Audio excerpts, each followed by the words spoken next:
In today's video, I'll be sharing some groundbreaking statistics and realities with you, and perhaps even some controversial points. What we'll discuss today is this: why I believe our educational system, and even our job system, the way jobs are allocated, favors women, both in subtle and sometimes very clear ways. Women are preferred over men. Development. Secondly, what is it about our system that fails to nurture the emotional, social, and physical development of men, their strength and potential? Why are we not producing alpha males? Why do we increasingly see feminized males and more women taking on masculine roles? Why are marriages getting delayed? And again, why are there so many demands placed by women when it comes to marriage? Obviously, women are now leading in almost every profession, and when they lead, their standards for marriage rise as well. So why is it that only a small percentage of men actually meet those standards, and many women end up competing for those top 2 to 3% of men? This leaves the rest, those not in the top tier, struggling and facing challenges. We are seeing skyrocketing suicide rates among men.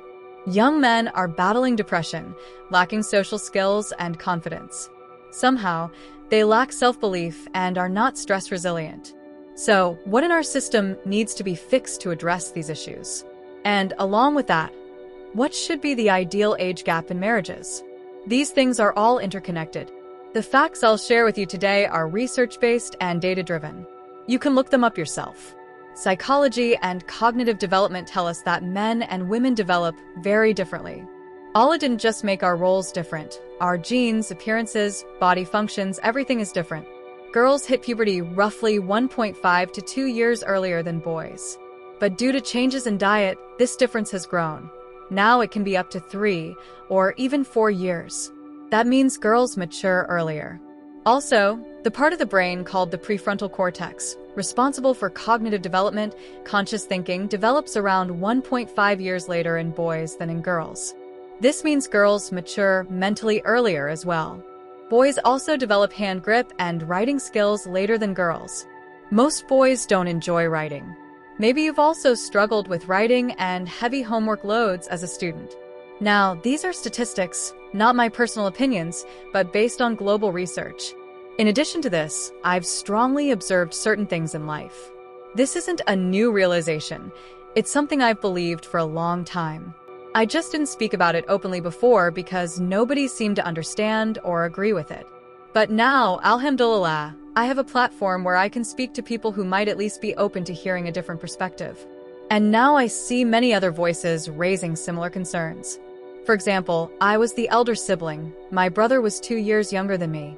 I did really well in school, but my brother used to cry every day before school. He got beaten so many times just to attend school. Our parents were both educators, and in our family, education, meaning formal degrees and jobs, was highly valued, almost treated like the ultimate purpose in life. Business wasn't respected, and government jobs were seen as the only real success. I saw my brother suffer deeply, and now I see the same pattern repeating with my brother's son. That little boy also cries nearly every day before school. I'm sure this is the story for many boys. Now think about the irony. We know that a man learns how to be a man from another man, just as a woman learns to be a woman from other women. Yet our education system is not designed differently for boys and girls. Boys and girls learn differently. Girls tend to be better followers. They sit still, they listen. Boys need to manipulate things, move, release energy. But what do? We force both boys and girls to sit in the same rigid system. Sit quietly. Raise your hand to talk, ask for the bathroom, follow rules like a factory worker or a servant from a very young age. I know these words sound strong, but I truly believe this is not how we should be raising our sons. Even women today complain. Where are the real men?